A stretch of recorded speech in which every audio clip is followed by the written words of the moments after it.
Chapitre 2. Préparation de la pensée et de l'esprit dans les Écritures. Il suffit de passer un peu de temps en compagnie de très jeunes enfants pour constater leur capacité d'apprentissage époustouflante et leur curiosité inépuisable.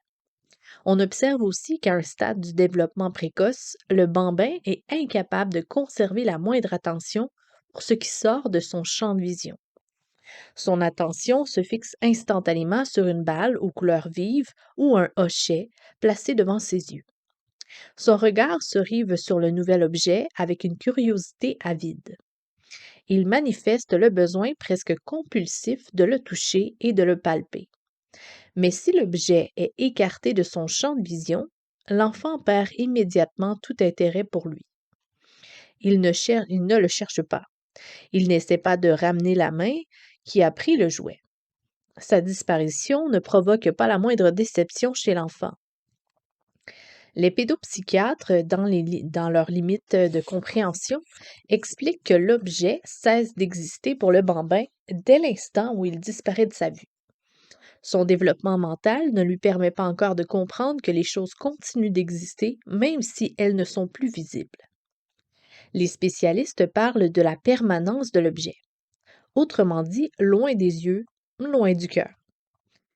Je dois avouer que ma pensée fonctionne fréquemment et bien à bien des égards de la même façon s'agissant de conserver un intérêt pour la réalité des injustices commises dans notre monde.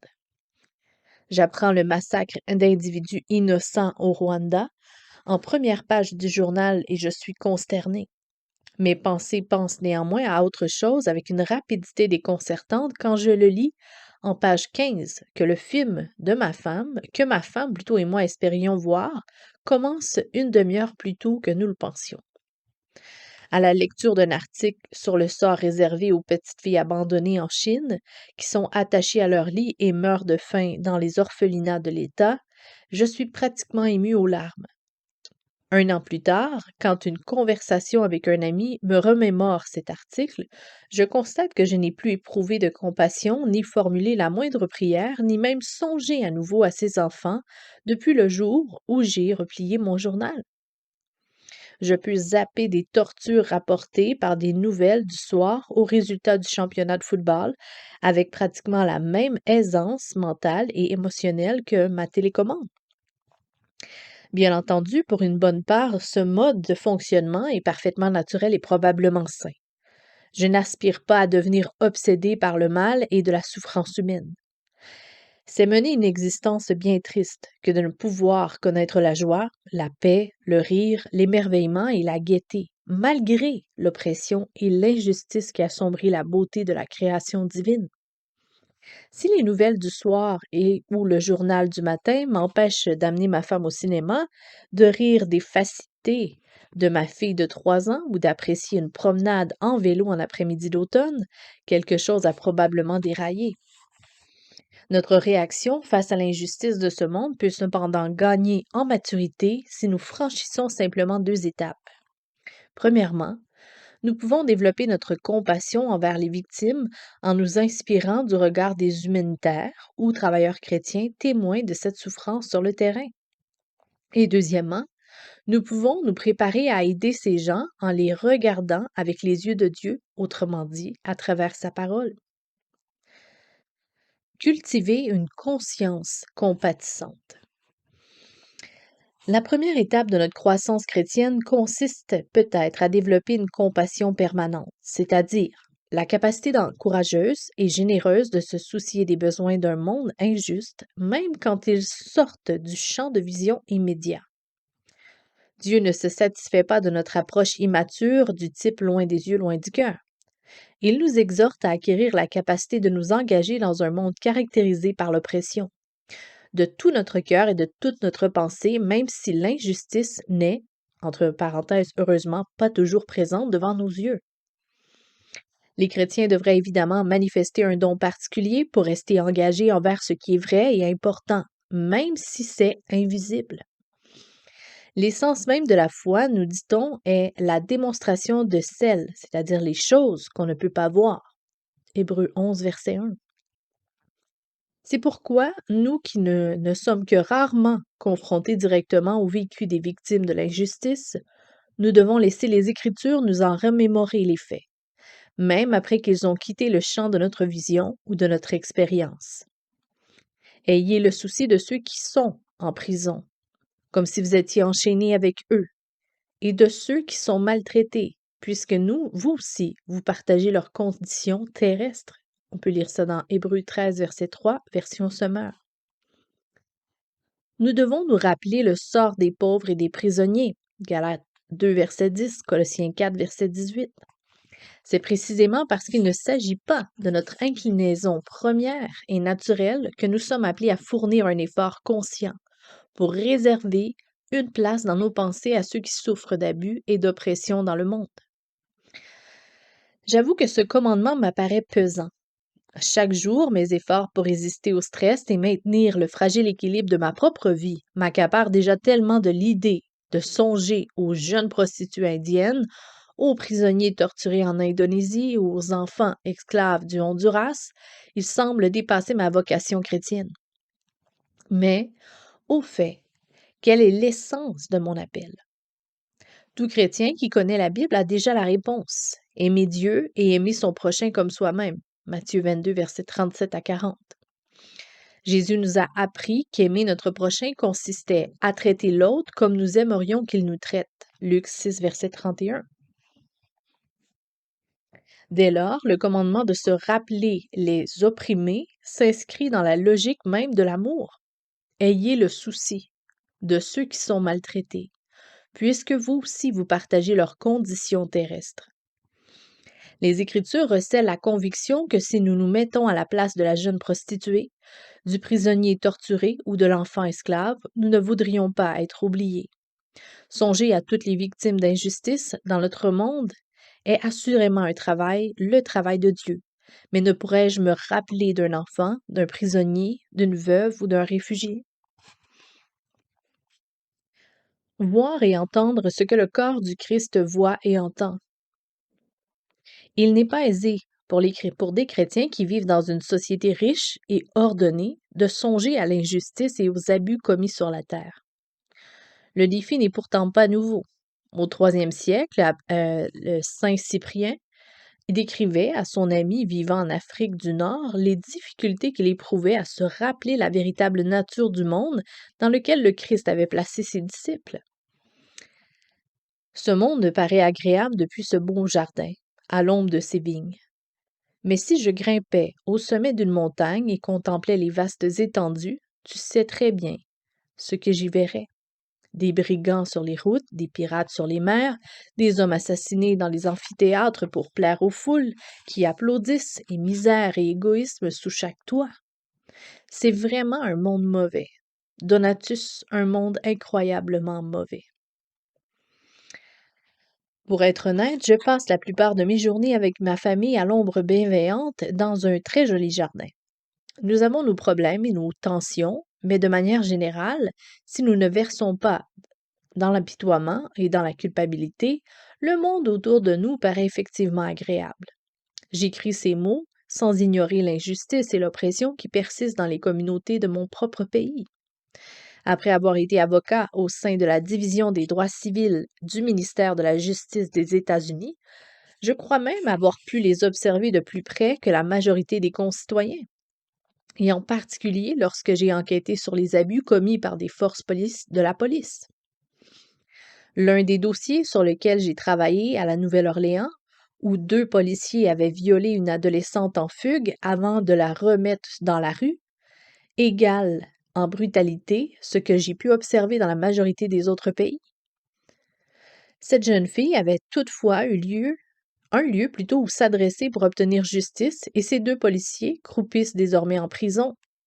Dans le monde entier, ce genre d'agression se produit en toute impunité, des centaines de fois par jour. En comparaison de ce qui se passe ailleurs sur la Terre, notre jardin figure parmi les plus ombragés et les plus beaux. Dès lors, pour voir avec les yeux de Dieu, nous devons accompagner saint Cyprien sur la montagne et contempler les vastes étendues de ce monde incroyablement mauvais. Qui mieux que les innombrables missionnaires et bénévolats chrétiens envoyés partout sur la planète qui peuvent nous y aider? En 1996, International Justice Mission a demandé à près de 70 organismes chrétiens actifs au milieu international dans les missions l'aide d'urgence et le développement de devenir les yeux et les oreilles de l'Église. Ces œuvres soutiennent des dizaines de milliers de collaborateurs chrétiens dans plus d'une centaine de pays. En répondant à notre enquête, chacun d'entre eux, sans exception, a précisé, compter des travailleurs au sein des communautés dont la population était victime d'injustice et d'abus, dans des circonstances où aucune aide ne pouvait être attendue des autorités locales. D'après ces 70 organismes, les catégories d'injustice les plus répandues sont les suivantes: travail abusif des enfants, police ou armée inique, pornographie enfantine, prostitution enfantine, saisie abusive ou dépossession de terre, détention ou disparition sans accusation ni procès, extorsion ou retenue de salaire, prostitution forcée d'adultes, adolescents, migration forcée, génocide, meurtre des enfants des rues, intimidation policière organisée, violence radicale organisée, justice corrompue, terrorisme d'État, rebelle ou paramilitaire, discrimination ou abus de minorités ethniques soutenus par l'État, persécution religieuse encouragée par l'État, torture encouragée par l'État. Cette énumération informelle prend tout son sens grâce aux récits rapportés par ces mêmes travailleurs chrétiens. Prostitution infantile. Des missionnaires qui travaillent parmi les enfants des rues à Manille m'ont confié avoir progressivement remarqué la disparition de certaines des petites filles en contact avec leur foyer. Il s'agissait d'orphelines et de jeunes fugueuses âgées de 11 à 13 ans. Elles avaient vécu dans la rue jusqu'à ce que ces chrétiens les intègrent dans leur programme et leur témoignent l'amour du Christ. Soudainement, pourtant, ces petites filles ont cessé de venir et restaient introuvables dans les lieux où elles traînaient habituellement. Après quelques recherches, les missionnaires ont appris qu'elles avaient été emmenées de force dans un bordel. Elles y avaient été violées plusieurs fois par jour pour satisfaire la cupidité de clients. Pire encore, les missionnaires ont appris que les proxénètes étaient membres de la police locale. Il s'avère toutefois que leur récit ne nous donne qu'un aperçu de ce monde incroyablement mauvais. L'ampleur de l'injustice observée par les expatriés chrétiens est véritablement atterrant. Ainsi, chaque année, sur la Terre, plus d'1 million d'enfants sont contraints à se prostituer. 1 million de nouveaux enfants chaque année. Il est pratiquement impossible de saisir mentalement toute la dimension humaine de ces chiffres. Récemment, j'ai eu l'occasion de me faire une idée plus concrète de la vision que notre Dieu omniscient pouvait avoir de cette réalité.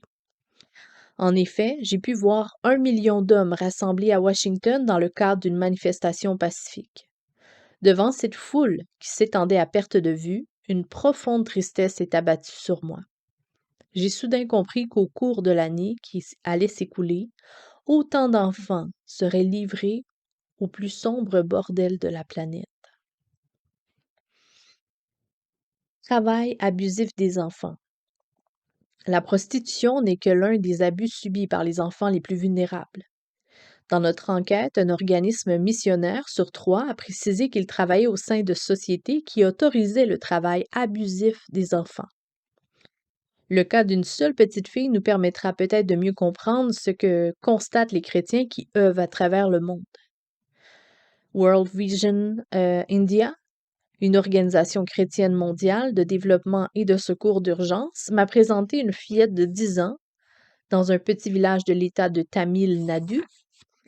Elle se prénomme Kanmani. De 8 heures à 18 heures, 6 jours sur 7, elle reste assise par terre à la même place et fabrique des cigarettes. Son travail consiste à en fermer les extrémités avec un petit couteau. Elle doit produire 2000 cigarettes par jour. Si elle ne respecte pas la cadence, son superviseur la frappe sur la tête. Sa journée de travail de 10 heures est seulement interrompue par 30 minutes de pause pour le déjeuner. À la fin d'une longue semaine, elle reçoit son salaire, environ 75 centimes d'euros. Pire, elle travaille de la sorte depuis plus de 5 ans. Kanmani est victime de la servitude pour dette. Autrement dit, elle doit travailler pour rembourser une créance familiale. Confrontée à une crise, sa famille a dû emprunter environ 50 euros. Pour garantir l'emprunt, les parents de Kanmani n'ont pas eu d'autre choix que de l'envoyer travailler pour le prêteur. L'accord stipule toutefois que la dette doit être remboursée par un versement intégral. Dès lors, même si la famille de Kanmani ne dépensait jamais le moindre centime de son salaire, il faudrait plus d'un an pour rembourser l'emprunt. Or, la famille a désespérément besoin des 75 centimes de Kanmani chaque semaine, de sorte que 5 ans plus tard, Kanmani n'est pas plus proche d'avoir remboursé la dette que lorsqu'elle a commencé à travailler. Si personne n'intervient, elle passera toute son enfance dans cette condition. Nous avons rencontré plusieurs autres enfants dans le village de Kanmani. Pallavi, une petite fille de 9 ans, liée par un emprunt de 25 euros contracté pour payer des frais médicaux quand son père est tombé malade.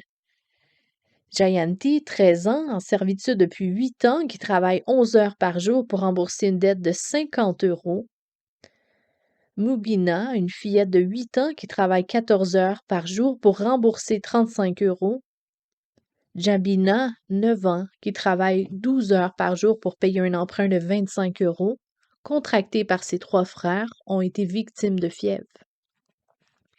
Aussi inconcevable que cela puisse paraître, leur histoire se répète des millions de fois en Inde.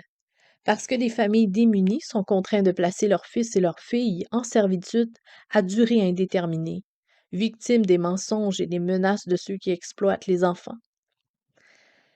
Cet ancien passage des Écritures reste d'actualité. On prend des gages sur le malheur. Job 24, verset 9. Et ces pratiques perdurent alors qu'elles sont illégales en vertu de la loi indienne depuis des années 30. Le mal à l'œuvre dans le monde entier. Il est aisé de contempler les vastes étendues jusqu'au-delà de chaque beau jardin et de constater à quel point ce monde est incroyablement mauvais. Un tour d'horizon de la planète suffit à nous convaincre. Esclavage. Une émission télévisée chrétienne canadienne a récemment acheté et libéré 319 femmes et enfants esclaves dans le sud du Soudan. L'équipe de journalistes a filmé l'achat des esclaves. Ils ont été vendus au prix d'environ 100 euros chacun. Meurtre et corruption. En avril 1996, la police brésilienne a exécuté sommairement 19 paysans dans le nord du pays. 3 ont été abattus à bout portant et 7 ont été tués au couteau ou à la faucille. Au cours des 8 premiers mois en 1996, pas moins de 45 paysans ont été assassinés par les hommes de main de riches propriétaires brésiliens. Selon le ministère des Affaires étrangères américain, de tels actes resteraient généralement impunis parce que les auteurs présumés contrôlent la police dans les régions isolées et intimident les juges et les avocats locaux par la violence et les menaces de représailles.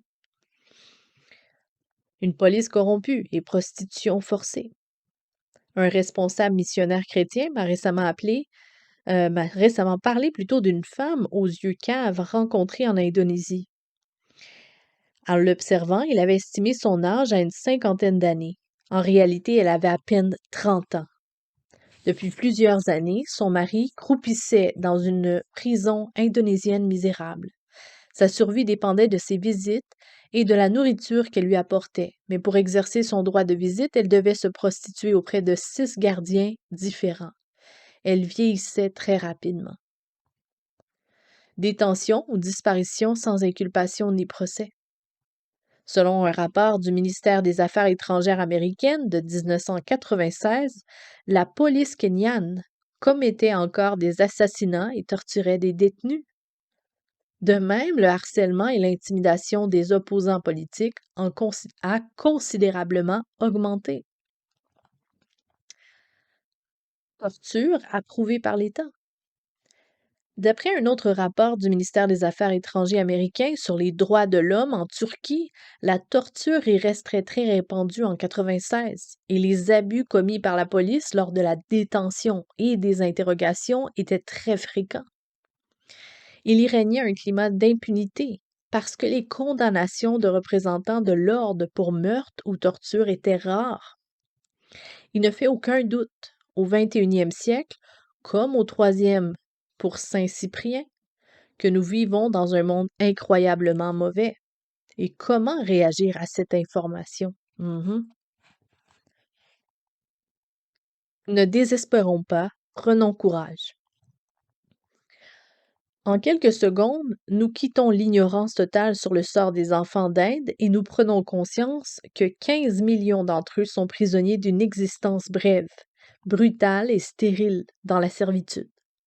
Et ensuite, nous ressemblons à un animal figé par la lueur des phares. L'information qui devrait nous émouvoir est à ce point écrasante qu'en réalité nous sommes paralysés comme un repas festif qui est supposé apporter de l'énergie à notre corps, mais qui nous donne plutôt l'envie de nous coucher et faire une sieste. Au lieu de nous pousser à l'action, l'injustice accablante de notre monde nous plonge dans l'engourdissement. Notre cœur est submergé par l'émotion et nos pieds deviennent de plomb. C'est ici que nous devons écouter la voix de Jésus, le Jésus qui a dit à la femme malade: Prends courage, ma fille. Matthieu 9, verset 22. Quand les disciples sont paralysés par le poids de l'extrême injustice du monde, Jésus leur dit: Prenez courage, moi j'ai vaincu le monde. Jean 16, verset 33. S'il prononce ces mots, ce n'est pas pour que nous nous installions confortablement dans notre engourdissement, mais pour que nous levions et prenions la route. Au paralytique, Jésus pose une question directe: Veux-tu retrouver la santé? Jean 5, verset 6. De même, Jésus nous appelle à réfléchir honnêtement. Voulons-nous vraiment changer? Désirons-nous vraiment nous lever pour un monde qui en a besoin, libre de toute entrave émotionnelle? Voulons-nous vraiment envisager l'humanité avec le cœur de Jésus et le courage du Saint-Esprit? Bien sûr que oui, mais nous ignorons souvent comment passer de la prise de conscience à l'action. Préparer notre pensée à l'action. L'apôtre Pierre, plutôt, qui a pleuré sur sa propre faiblesse, nous exhorte à préparer progressivement notre pensée à l'action. On peut lire le récit de Matthieu 26, versets 69 à 75, ainsi que 1 Pierre 1, verset 13. Un tel travail passe par un retour à la vérité biblique. Nous devons connaître, en particulier, ce que la Bible dit de la véritable nature du monde et de ses véritables besoins. La Bible déclare que ce monde est déchu et corrompu. Je suis mal préparée à agir dans un monde assombri par l'injustice, notamment parce que je suis mentalement accoutumée à un petit mensonge. Je me suis habituée à l'idée que le beau jardin que j'ai aménagé avec tant d'efforts pour ma famille et moi est normal. Je me suis progressivement adaptée à l'idée que le monde, entre guillemets, dans lequel le Christ a envoyé ses disciples, est en réalité un jardin de campagne relativement agréable. Bien sûr, il n'y a plus rien de comparable avec le jardin d'Éden. S'y trouvent des buissons mal taillés, quelques voisins déplaisants, des journées pluvieuses, des nuits chagrines et même des vandales. Mais dans mon jardin, la chute est sous contrôle. Inconsciemment, j'ai défini le monde, entre guillemets, évoqué dans la Bible en vertu des clôtures qui me séparent de mes voisins. Dès lors, mon témoignage chrétien est adapté sur mesure à cette nature domestiquée. J'en viens à considérer l'armure de Dieu comme une tenue militaire pour combattre les mauvaises herbes, les insectes et les intrus. Ma pensée s'est ainsi tellement éloignée de la vérité biblique que je suis complètement pris au dépourvu quand l'humanité se rappelle à mon souvenir sous son véritable jour. Lorsque je suis confrontée à l'oppression massive et violente des plus faibles, j'ai l'impression que quelque chose a dérapé et que la situation échappe à tout contrôle. J'ai le sentiment d'avoir pris un mauvais chemin, d'avoir abouti au mauvais endroit. Par moments même, quand je suis honnête envers ma foi et convaincue de la puissance et de la présence de Dieu dans ma vie et dans le monde, quand je suis contraint de constater que des millions d'hommes, de femmes et d'enfants souffrent de la brutalité sans limite de leurs semblables, je me sens perdue. J'avais peut-être réussi à me composer un semblant de vision chrétienne, mais quand les nouvelles du soir montrent les plus vulnérables, les innombrables victimes de la violence, j'ai l'impression vague et étrange de ne pas être là où je devrais me trouver. Mais si tu y es, dit Jésus, c'est l'essence même de la question. Pour préparer notre cœur à l'action, nous devons saisir la véritable nature du monde dans lequel Jésus nous a précipités, nous, ses disciples.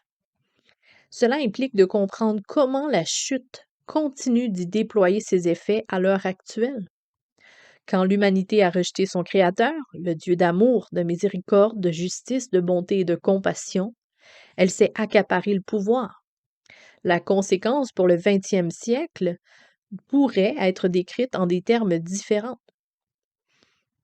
Mais je parlerai pour ma part du tombeau béant, une génération entière de jeunes Européens qui nourrit les champs de bataille de la Première Guerre mondiale à Verdun et dans la Somme, les 6 millions de Juifs d'Hitler, les 20 millions de citoyens soviétiques de Staline, les dizaines de millions d'opposants politiques et de paysans victimes de la famine sous Mao, les 2 millions de Cambodgiens de Pol Pot, les millions de Rwandais Tutsis de l'Interahamwe, oui, excusez, et les millions de vies ruinées pendant les 40 années de règne de l'apartheid. Il est facile d'oublier que le même esprit ténébreux règne sur le présent. Dans l'opulence occidentale, il se manifeste par une stérilité spirituelle qui horrifie et attriste des chrétiens non occidentaux comme Mère Teresa ou Alexandre Solzhenitsyn, excusez-moi le nom, je suis pas capable de le dire. Pour ces croyants de l'Est, la rupture occidentale et sa désaffection mortelle par rapport au sacré provoquent une réaction épidermique qui n'est pas sans rappeler celle des Américains et des Européens à la vue d'enfants qui meurent de faim. En dehors du riche Occident, toutefois, dans les 2 tiers du monde, où vivent en réalité la plupart des créatures de Dieu, la chute se décline sous des aspects plus familiers des auteurs bibliques, ceux de l'injustice brutale. Comme l'écrivit l'apôtre Paul à propos du monde déchu en citant le prophète Ésaïe et le roi David, « Ils ont les pieds légers pour répandre le sang, la destruction et le malheur sont sur leur chemin, ils n'ont pas connu le chemin de la paix. La crainte de Dieu n'est pas devant leurs yeux. » Romains 3, versets 15 à 18. Ésaïe achève la même pensée en ces termes. Ils ne connaissent pas le chemin de la paix, il n'y a point de droit sur leurs traces. Et un peu plus loin, quiconque y marche ne connaît pas la paix. C'est pourquoi le droit reste loin de nous, et la justice ne nous atteint pas. Nous espérions la lumière, et voici les ténèbres. Ésaïe 59, versets 8 à 9. La Bible affirme que le monde a besoin de salut et de justice. Les chrétiens fidèles à la Bible savent que le Christ nous a appelés à être ses témoins jusqu'aux extrémités d'une terre très sombre, plongée dans les ténèbres de l'injustice. Pour préparer notre pensée à agir dans ce contexte, nous devons comprendre pleinement que le monde dans lequel nous sommes envoyés, pour en être le sel et la lumière, a précisément besoin de sel et de lumière, parce qu'il est étouffé par la corruption et l'injustice. Tous les anciens textes bibliques sur le monde, entre guillemets, qui me semblaient toujours vaguement mélodramatiques, quand enfant, je les entendais dans mon église, bien rangés, se révèlent beaucoup plus dignes de mon attention que je le pensais. Un courage peu ordinaire pour des chrétiens ordinaires, le don de la parole de Dieu. Mon choc, ma désorientation et ma paralysie devant l'injustice provient en grande partie de mon incapacité à serrer véritablement la parole de Dieu dans mon cœur. Dieu veut que j'affronte le monde avec courage, joie et assurance parce que sa parole est la vérité. Le peuple de Dieu trouve le moyen de vivre sur cette terre car, en dépit des apparences trompeuses, la Bible dit la vérité sur la nature du monde et la nature du Dieu que nous servons. Il ne s'agit pas de sans doute, pardon, il ne s'agit sans doute pas de nos passages préférés des Écritures. Ils ne figurent peut-être jamais dans nos calendriers d'exhortation quotidienne. Mais la Bible ne se montre en rien évasive sur le genre de contexte dans lequel le Christ a envoyé ses disciples.